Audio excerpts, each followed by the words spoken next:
All right. Good afternoon from the Whispers from the Crawl podcast.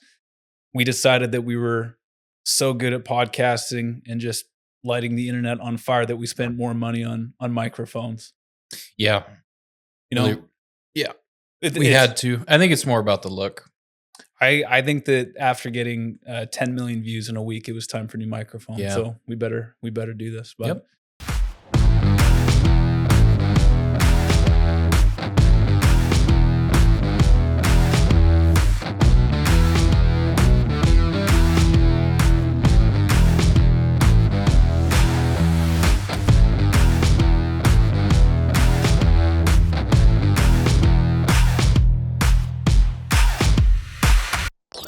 we're back. It's been a few weeks. It's no secret, spring is crazy for us Been a here few at Marr months. Seating. Things have been really good, but also crazy busy. It has been Yeah. probably it was our best April on record. Yep. We're now midway into May, just kind of having fun. Yep. How's life been for you, man? Good. Feel like I'm drowning all the time. All the time. All the time. But we signed up for it. We did. Yep. Yep. So in the new current events kind of going with us, I want to talk about the dirty T word, What's that? tariffs. Oh, yeah. So Yep. we've been we're not immune to it. All of the product that we make and work with and everything is metal, motors, line set, everything's coming. Yeah. Regardless, I think the misconception I keep hearing as well, it's not built, overseas, even if it's not.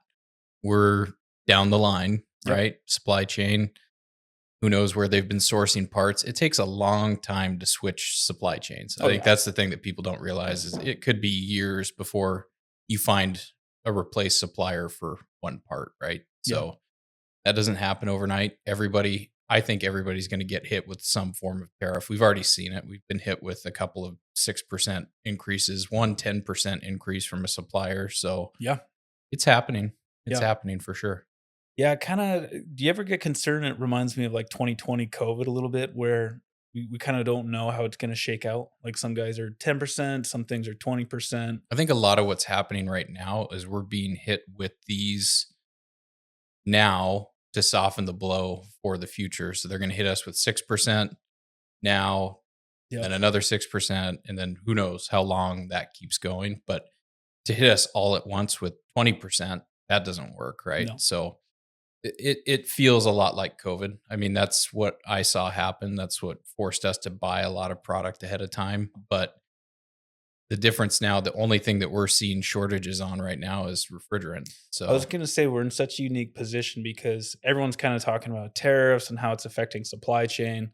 In the HVAC space, we kind of have our own problem, which is the new refrigerant change going from R410 to either R454B or R32. Yep. I mean, talk about it. You kind of saw it coming and luckily started making some moves. yeah, these things like start on the East Coast, it seems like. Yeah. At least that's how this one happened. And so 3 months ago, I got word from somebody that I know that, hey, we're not able to get this refrigerant. So then I started looking online. Other people were dealing with it. So I started buying. And luckily, we got plenty to get us through the summer. But there's a lot of people out there right now that don't have any of it. That's going to be a really big problem. So thankful we jumped on that when we did, because now I can't place an order for it. One supplier I can get it from as long as I purchase a unit, but it's not good. And we should talk about this because this is kind of crazy that, I mean, the notions of them changing refrigerant for heat pumps and air conditioning units and any type of refrigerant, that was back in 2020 is when they announced it, right? I don't know when it was. Yeah, probably So we've had a solid 4 or 5 years. I don't know. 4 or 5 years for suppliers to have a head start of like getting things in motion. We're down the line from whatever the government decides is mandatory for installation. So it is kind of scary from our side because we want to obviously be there for customers, but there's a strong chance that we have to maneuver in the background to make things work. Yeah. For people. And no one, that calls into an HVAC is really thinking about this. Very few people know that this is kind of going on in the background, but it's pretty wild to see. Like it reminds me of the whole California saying they're not going to sell any gas cars in 2035, and no one really cares, right? They kind of think it's like a ways out, and we're right in the thick of it. Yep. Like 1 year, 12-month changeover, bumpy supply chain. We're getting Well, Excel sheets daily. and nobody seems to really know why. The Yeah, best answer I've heard is that there's lawsuits going back and forth between the manufacturers, and which that's would make holding things sense. up, which Yeah, makes some sense. But the excuse we were given was, "Oh, it's the bottles." No, it's the refrigerant. It's yeah, who knows, who yeah. knows. But uh, yeah, shocking that we've had this much time and the lack of execution. And on top of that, you basically Oh, have two man. choices now. All the manufacturers originally, back when this happened years ago, we went from R22 to R410A. Everybody said, "Yeah, we're all going R410A." And now we've got a split between Daikin, who's doing R32, and every other manufacturer that's gone R454B. So on Yeah, top of all of that, I think part of the problem is that the sheer volume of manufacturers that have chosen to pair with R454B, yep, like that contributes to it. yeah. But, you know, what are you going to do? Keep going. There's nothing you can really do. You throw enough money at it, somebody will fix this problem. It will get fixed. And I suspect probably by fall, Yep, it's going to start churning in. yeah.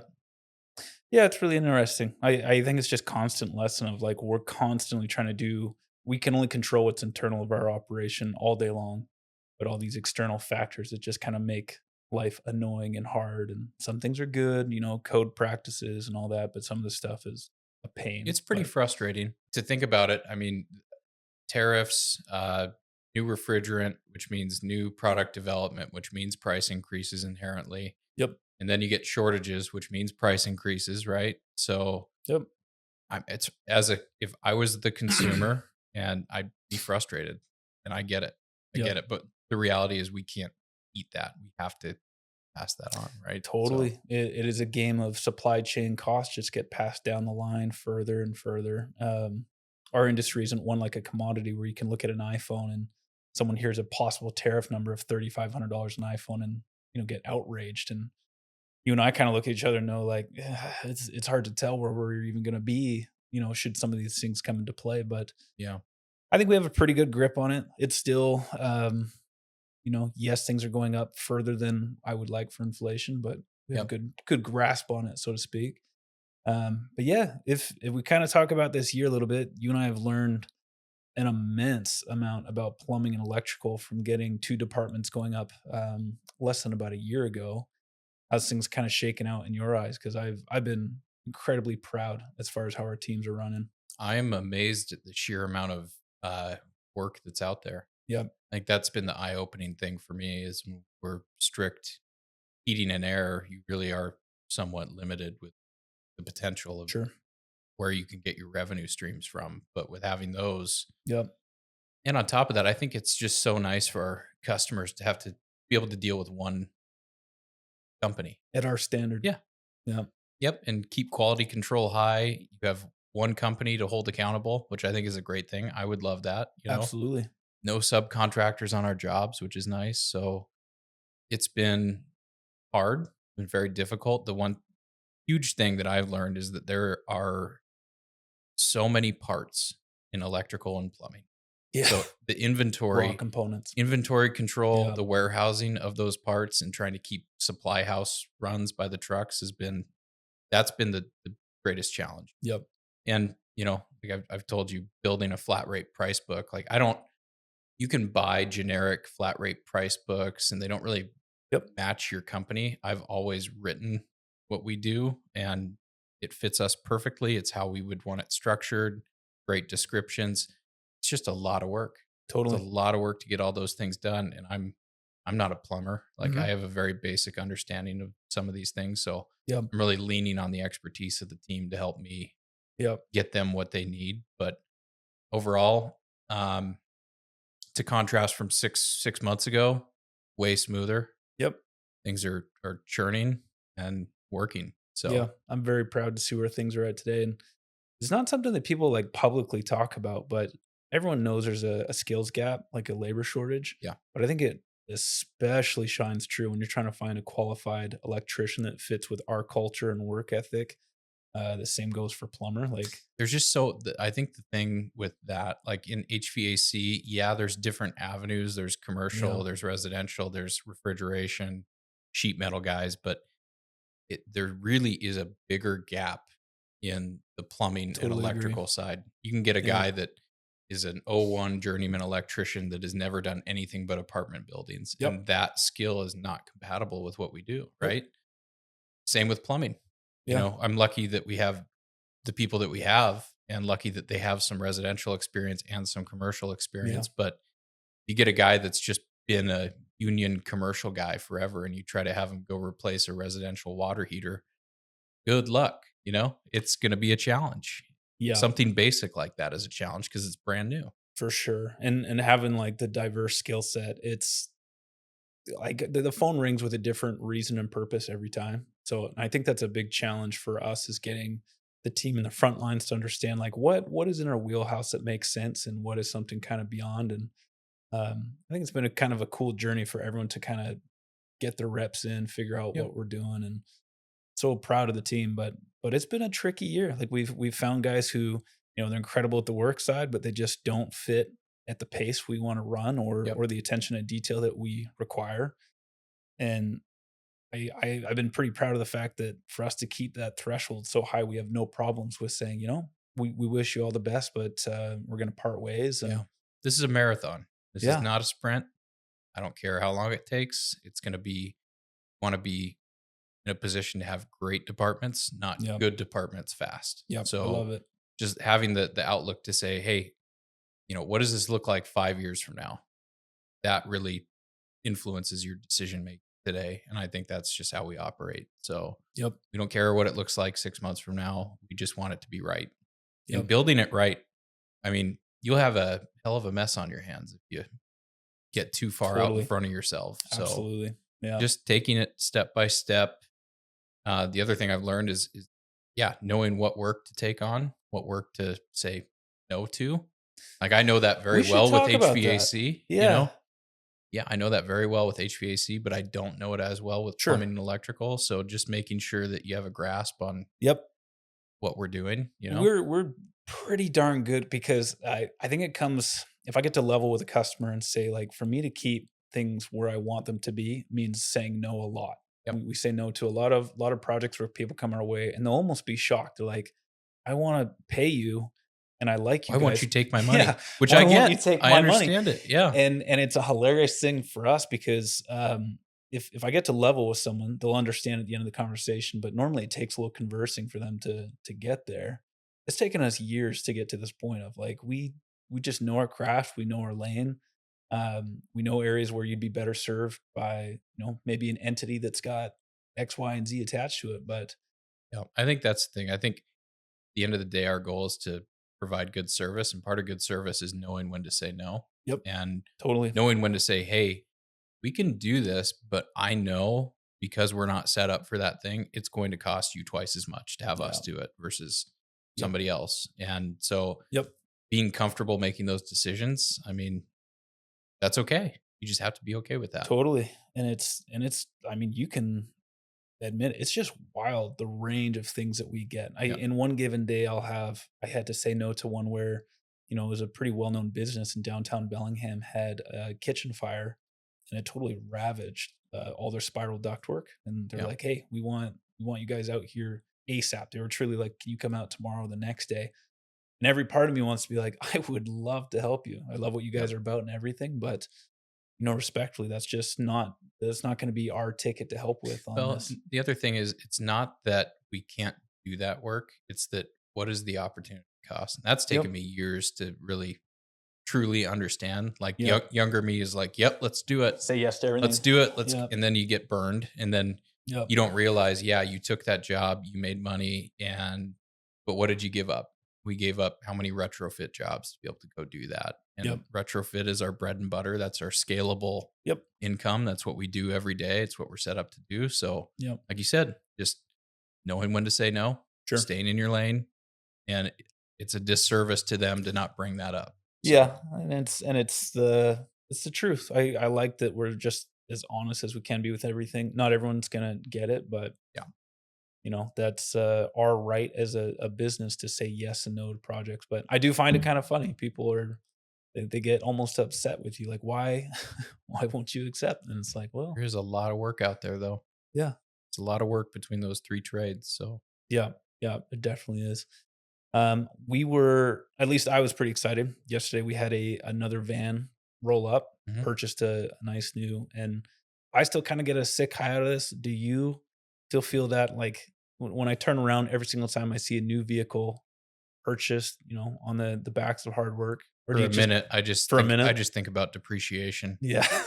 and I'm like, "Yeah, it makes me sick to my stomach a little bit," but, Balance. that was the other thing we were just talking about is leasing versus buying vehicles Yep. and whether or not that starts to make sense at scale, but I do even if it makes financial sense, a part of me is like, I kinda like the control of having this vehicle. This is Oh, my vehicle, I can do with it what I want. In 4 years, I don't have to rewrap another vehicle, "Oh, they've rebuild changed the it. ladder rack," Yeah, like, now absolutely. so, I've been on that train, that's something I'll maybe look at in the future, but, yeah, I physically don't know how people would be able to sustain that with the amount of effort that goes into a custom build with each one. Maybe for generic vehicles, but I don't know how it works, I don't know how the math pencils, I mean well, yeah. I have looked at it, and the argument that I always get is, "Well, your maintenance costs are lower with a four-year-old vehicle," and that's true, but Yep. also, in our geographic location, we don't put a ton of miles on these vehicles. Like, we do, but it's not like, I was gonna you know, say it's we not like do, but we do, but it's not like, yeah, you're in Salt Lake City market and you're driving up and down that corridor nonstop and you're sure. putting 200,000 miles on in 3 years. Like, Yeah. that's not happening here. So, And here's, let's talk about this, because I for one, it was super pumped when I see a new van, when I see a new vehicle. The dark side of running a business when we start getting fleets up with high numbers like we do is what we experienced 2 weeks ago. oh, yeah, let's Go talk about ahead. that. Tell it from the top, because this is the kind Yeah. of thing that, as a business, people want to come to us and say that they try and understand our costs, but it's like, do you Do though? you? Yeah. No, we had a vehicle, granted, it's older, it's maybe 10 years old, 9 years old, Yep. and it's a Nissan van, and historically, those vans have been very reliable. They've Yeah. been super good vehicles. This one, blew a head gasket, and so we ended up they don't make those vans anymore, so we ended up getting a full engine replacement, refurbished, had it professionally installed. Went, put 500 miles on it, went through the 500-mile checkup, and the guys on the freeway driving north, and the whole thing blew, spun a rod, shot out the side of the block. I I got the phone call and went on the Yeah. freeway to go see what was going on, and I pull off on the side of the freeway, and there's just a pool of oil from where I could see it detonated to where he pulled off the side of the road, and Yep. so it's like, "Yeah, all right, well, what do you do now?" Isn't it wild too? Because like you said, it's like a 9, 10-year-old vehicle. It's a $10,000 expense, by the way, Yeah, for a new engine coming on a pallet, Yep, installed by our trusted fleet mechanic, yep, about 10K for a new engine. The opportunity cost of us basically taking a guy out of the field because he doesn't have a rig for however long he was out. In our case, we were pretty quick, about a week and a and half. I'm thankful we have a backup Yep. vehicle to use. That's the other thing. You're gonna spend $60,000 on the vehicle and then $3,000 on a vinyl Yeah. wrap, and then $3,000 for a ladder rack. All said and done, you're at Yep. 80 plus $1,000 to get a vehicle set up, plus your inventory, almost $100,000. You gonna park $100,000 vehicle and not put somebody in it? Yep. So having a backup really isn't a great plan either, Nope. just in case something goes wrong. So No, yeah, it's bloody challenging. So it's you a put challenge. 10K into a rig. We got a whopping less than 2 weeks out of it. I still, remember that text message, which we got at a lovely 5:55 a.m., Yep. 6 a.m. on a Tuesday morning. Um, Horrible luck. And then it's funny because it continues. So this is a perfect example. The guy, we put him in a different vehicle. We got a separate install truck, box truck. The guy's carrying on, doing what he can out of a different truck, not his. It's not a service van It's either. not a It's service kind of van, and, the poor guy gave me a call because he was out in, Linden, about 20 minutes from our shop, at it was like 6:30 at night, and he's like, I don't have fuses in this van. He's like, I popped a 5 amp fuse and I need, I'm like, no problem. Totally Is understand. that is the hard part. It's the little inventory. The little things that Yeah. cost time, the little things for the differences between vehicles. But, I love when I get to talk to other entrepreneurs or people and they know the pain of Yeah. you think you have everything and it just takes one quick gut punch to remind you of like you can only control what you can. And, just I kinda like it.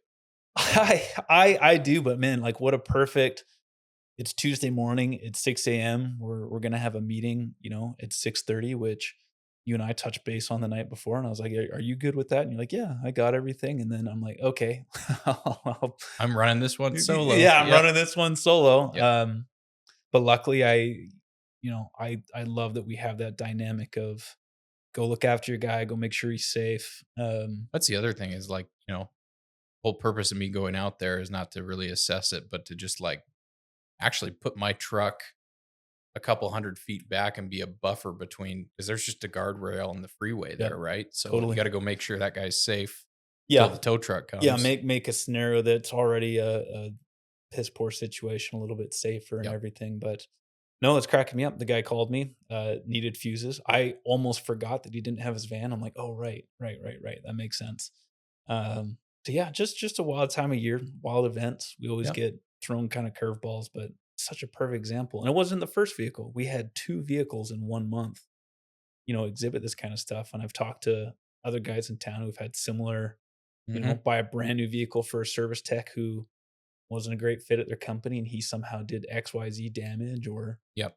blew something and The importance of maintenance too. Like, I oh I think man. about it now when we had, you know, this is 10 years ago. Yep. 10 years ago, we were doing the oil changes. I know. Yeah. Like, we weren't Yep. didn't have a fleet mechanic. We were just No. pull it out back and get under it, go do the oil change. And I Yep. think about how much that cost us and, stay in Time. your lane again, learning that. Yep. But now it's great because we've got a fleet mechanic and A lot of we oversight, we organized management. yeah, GPS tracking so we know when to bring them in, when to Yep. change fluids. Like, that's been a huge help. I can't imagine at the scale of, you know, we were at 5 vehicles now being at almost 40. Yep. It's like it's a way different ball game. You got to Totally. keep your eye on everything, Literally make everything. sure. Yeah. I had a funny moment when you were gone where one of our service techs came up and he brought me outside. And first I was like nervous. He's like, no, I just need your oversight before I go get new tires. And I was like, why do you need new tires? And he opened up the back and he had the old snow tire set up and the summer tires were dead bald, like just nothing on 'em. And he's like, I'm supposed to go get these swapped out in like 20 minutes. I'm like, 1 second, let me go get you a PO. And Just funny, the oversight. It's like, why didn't this get caught? I it's just crazy. Yeah. Like just staring, I'm like, okay. And we come back and it's like, yeah, your first call is probably gonna be delayed 45 minutes. And yeah, you can try and monitor everything. The stupid stuff too. Like I got one guy, he makes me laugh, but the window of his vehicle will roll down like comedically slow. He's like, "Can I please get this fixed?" I'm like, "Yeah, I promise. Like tonight I will get on that." It's been like 2 months now, and I just keep telling him like, "Well, when you gotta talk to a customer, just open your door." I wonder what we spend in windshields a year. That'd be a funny stat to have. Man, It's a lot it's crazy. Like because we windshields have are expensive too. Yeah. yeah, I can't speak, for our guys who are doing, let's say, 2 to 3 appointments a day. They're putting on between 12 and 15,000 miles a year. For our guys who are doing 4 to 5 appointments a day, it's cruising up there to like Yeah. 18, 20. Yeah. Which is pretty vast. I think national average is something that shocked me was like 14,000. I was like, I I don't thought, know yeah, who's 12, 14,000 somewhere in there. I Yeah. thought it was pretty high for, we're not just commuting, we're bouncing between job sites across Whatcom and Skagit County, but Yeah. I'll be darned. That's just the way it works. We made a group decision to up our insurance liability as a company after, watching the landscape. If you want to talk about that at all. No, I just think there's a lot of risk out there today. Yeah. I mean, and granted, as you grow a company, there's inherently more risk. So Yeah. we just made that decision as a fail-safe. I think it's a good decision. I mean, there's Absolutely. a lot of things that can go wrong that are, whether it's your fault or not, Yep. you're still, yeah, we ask the same question to our insurance guy every year, and it's, "All right, what's the biggest claim you've ever seen?" We ask it every year just to get a gut Yeah. check, Yeah, right? the On like, story. yeah, a story or and we were looking at that, and this year he gave us a bigger number, so we said, "Okay, that's what we needed to hear. Yep. Let's get that thing up there," right? Yeah. So, Well, like you said, stuff that's in your control and out of control. Now with 40 vehicles, I get terrified. Every time my phone rings, it can be anything from a mirror got hit to full on car wreck. But well, and those people, most people are good people. There are people out there that look at a nice truck with a well-known company and see dollar signs opportunity. Yeah. and those stories, I mean, I've been told those stories by my insurance rep for years. Yeah. He's given me he said, most of the claims that we get are not legitimate. Interesting. They're let's get this into court and then they'll take a deal to try to get the insurance money and that's Yeah. it. So you just got to you never know. Yeah. You never Quite, know what's going to happen. quite common. And of course, it's always, I mean, it keeps me up at night. The fact that we're in anywhere from 60 to 80 homes a day with, combustion equipment, Yep. high voltage electrical Yep. equipment. Um, Checklist, man. Checklists. yeah. Why you got to have them. But even with a checklist, stuff that you would never ever consider. There here's an example of like something you would never ever think about. This is a house we had nothing to do with this project, but in new construction, it was built and it somehow passed inspection. And there was a furnace and a water heater in the same little mechanical room area. Both of them were 80% efficient atmospheric vent, and there was no combustion air in either of these rooms. So, what was happening, and it had been happening for years, we finally caught it, was furnace would run, the return air duct was leaky, and because it was leaky, it was sucking that entire room into negative pressure, and then you have a water heater right next to it, which has a big air gap at the top, right? Yep. It was sucking all the carbon monoxide out of that right Back into the in. return duct system, into the house. Luckily, nobody got hurt, but it's like one thing, Yep. one 6-inch pipe that should have been there, wasn't there, went through the builder, went through the mechanical contractor, went through the inspector. House has been sold 3 times, went through Yep. how many inspections, right? Yep. That's all it takes, right? Yeah. Truly. Yeah. It scares me to no end when you hear the stories and study the ones because in our line of work there's a lot of people where it's like, no, you were straight up negligible. That's bad. But for every one of those, I would agree with you, there's 100 examples of some minute, just unimaginable detail causing severe problems. And Water damage too. I mean, yeah. Yeah. happens all the time. Yeah, people putting air handler in a bad space inside a home, and Yep. they have dew point issues happening in an attic, and people are wondering why there's mold forming on the inside of drywall or studs. It is, and I feel lucky that we're in the Northwest where some of these issues are somewhat mitigated by the culture, not culture, sorry, the Climate. Yeah. climate. And then you go somewhere like Florida, and it's if you're on the wrong side of a decision, it takes Lawsuit. yeah, Yeah. it Yeah. takes 2 weeks, not 2 years, to discover the issue, so to speak. So Well, and a lot of the problems with moisture are getting worse with I mean, I was just reviewing the 2021 Washington State Energy Code, I saw that. and Yeah. it's like how tight you need to build these buildings. Yep. It leaves there's a lot of variables at play. So like Absolutely. if you build a house really, really tight and you don't ventilate it properly, you're gonna have moisture issues. You're gonna Yep. moisture, organic material. It's the Yep. M word, we don't want mold. And yeah, you really you have to be on it And when a you're designing trained. these Yep. systems now. Like Yep. you cannot be just out slamming in new construction and think, "Oh, we're good. This won't ever come back to me." That used to be the case. That was the case 10 years ago. Now, you screw up a calculation, like Yep. there are repercussions to that. Yeah, and Yeah. it's, our industry's built on, for lack of a better term, bad contractor practices that get away with that Yeah. after a time frame where the issues start popping up. So I agree with you. I was looking over your email with the energy code, and it's like it is so easy to get this wrong. Like so easy for this to slip under the radar. And yeah, it's just a wild Not getting easier. no, it's not getting easier. And it takes a very trained eye and professional to see this kind of stuff that I mean, I was talking to the technicians about one, and I showed him a video that had me laughing, and it was this guy went to assess an air handler in an attic, and they had not 1 but 2 technicians to look at it, and I'll be damned, the reason that it was having issues is they never cut the hole to the return on the outside of the cabinet. So, the guy has a flashlight, he's like, "I think I found the problem," and they all start laughing. I'm like, "You guys would be so lucky to find issues," you know? I did that one time. Did you? Yeah. Yeah. 10 plus years ago, I went to Yeah. go start a furnace after I did the install, and the blower just went crazy. I was like, "What is going on?" And your And then I flashlight's looked down everywhere it there. I should be. wasn't looking when the apprentice set the furnace, and it was like, "Oh, there's the return plate was still in the furnace." We had to get in there and cut it out, but, you know, the benefit of doing a startup checklist, we found it right then and there, Yeah, right? yeah, Stuff is going to happen. Stuff happens, but if you validate and take measurements, then you'll catch it. yeah, So, yeah. And even with grade measurements, sometimes stuff still hits the fan. Like yeah. we had one a week ago where we were if you guys have ever seen one of those, attic pull downs and you have to go up the little staircase and we had a measurement and then we found out the width of our unit was what, a half inch wider than the springs on Yeah. the Springs were not accounted for by the salesperson, which just I a get. half inch. Yeah. You're in the zone, you're not really thinking about it, and then Yeah. next thing you know, we're disassembling an entire air Disassembling an handler.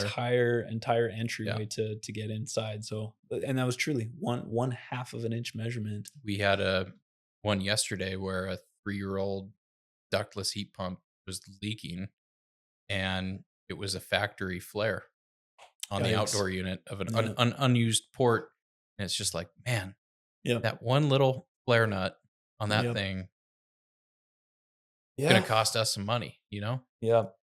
I've been Can't account for all of it. No, definitely can't. I did have a good conversation with Andy, our install supervisor, about some of the stuff he oversees. One of my favorite conversations with him is just tools. Like we have you like in your experience this year, what has been your favorite tool with watching with the guys? Because Mm. it's been kind of fun watching like everyone in a team atmosphere. You have one guy starts using something and he's like, "Oh, this is a game changer. Like everyone should have one of these." And I'm just amazed. Anything battery powered, like yeah, battery powered refrigerant line benders, yep, super cool. perfect clean Battery lines. powered vacuum pumps, like Yeah. all the things that we used to drag cords. I remember when we got our first battery powered Sawzall. We were on a job. We were on a job and the electrician had them, and we were like enamored. We were like, "Do those actually work?" He's like, "Yeah." We're like, "Game on." Game on. And before Yeah. that, we would string cords out for Yep. everything. The amount of time saving from having good batteries and good battery powered tools, like, whoa, Yeah. crazy, crazy. Well, and I love watching too is like ProPress has changed everything. Oh, For any of our listeners watching who don't know what ProPress is, look it up. It's really changed how plumbing's done in an effective not manner. just that. Yeah. Mega press, Yeah. gas piping. Gas piping was the vein of my existence as an Sure. installer. I used to do when I was a kid. That was my job, was running the threader Oh on yeah. new construction jobs Out in the driveway. out in the driveway. Yep. Back of the truck. You have to go into the house, get the measurement, go out to the truck, thread the pipe manually. You're spraying oil on it the whole Making sure it's time. clean and cool. Yep. Yep. And then you get a measurement wrong, redo it. Now it's like cut the pipe, deburr it, slip the coupling on, you're done. Yep. It's so amazing. Especially when we're talking like there's no such thing as gas piping in a convenient location. At least with doing, ProPress. Maybe you're in the garage doing a hot water tank, but I agree with you. When you're under the house trying to run 35 feet, Well, and the thing I look at, obviously there's a labor shortage. Obviously there's a skills gap. Anything to make it easier. If you make it easier, the guys can produce better work. And if they produce better work, it looks better, it functions better, Yep. customer gets better product.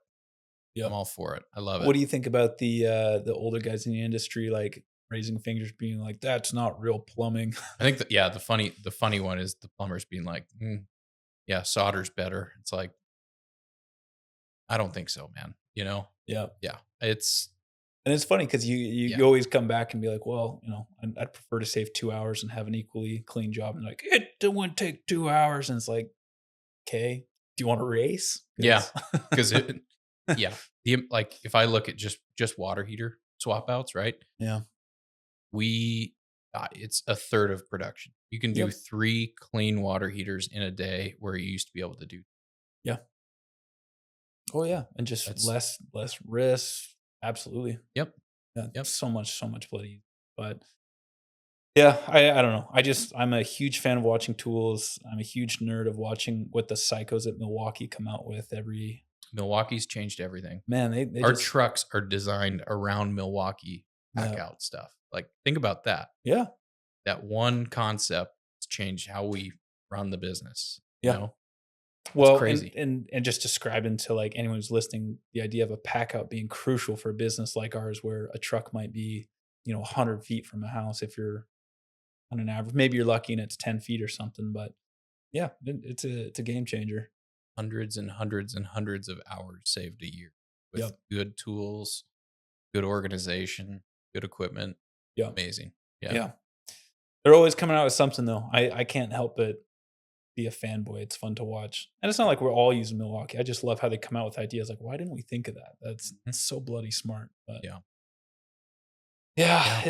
it's good times, man. Well, what do we have to look forward to since you and I are so great at coming on this podcast every Couple months. couple months Yeah. with our brand new fancy mics? I know. What's We'll have coming to up? do it more now. We But will. We yeah. have to get better. We're right. I tell people all the time when my friends are like, come on, why are you working so much? I'm like, we're in the Super Bowl of our year. This is the time when people are getting Yeah. their air conditioning system for the first time, or maybe upgrading to a heat pump. So we have guys running, just redlining. Well, and it's no secret, like talk about it all the time. The landscape has changed. It's not three Yeah. years ago and work is just falling out of the Yep. air and you can't manage it. It's a scrap to get work. You have to market. You have Yep. to be good at executing on the job, sell the job. I mean, it's just different now. Yeah. So the way we talk about it, and it's always been this way, when you've got a lot of work, you're busy managing the work. And when Yep. you don't have a lot of work, you're busy finding work. That's it. So you're you and I are busy no matter what. Doesn't matter. You Doesn't matter. dead right. Yeah. It's stress one way or the other. It's And and if you stop for a second, all of a sudden you're behind. I could have been building that flat rate book and trying to get us ahead. I could have been, yep. writing down operating procedures for this new thing. So Yep. you gotta be I totally agree going, with you. And that's the worst part about this business model is that if you have a clean afternoon and you're like, hey, in theory, I could go home on time today. shooting yourself in the You're foot. shooting yourself in the foot next Yep. week because you didn't do the thing. I think it's the most dangerous words in our line of work. Honestly, rather than do this today, I'll do this tomorrow morning. I'll come in with a coffee. Don't worry, I'll have an hour and 15 minutes to get this done. And engine blew up. Yep. No, always you gotta front load. You Yeah. gotta front load. You gotta get the big things out of the way. Yeah. And as I'm learning, like my day is very hard to juggle now.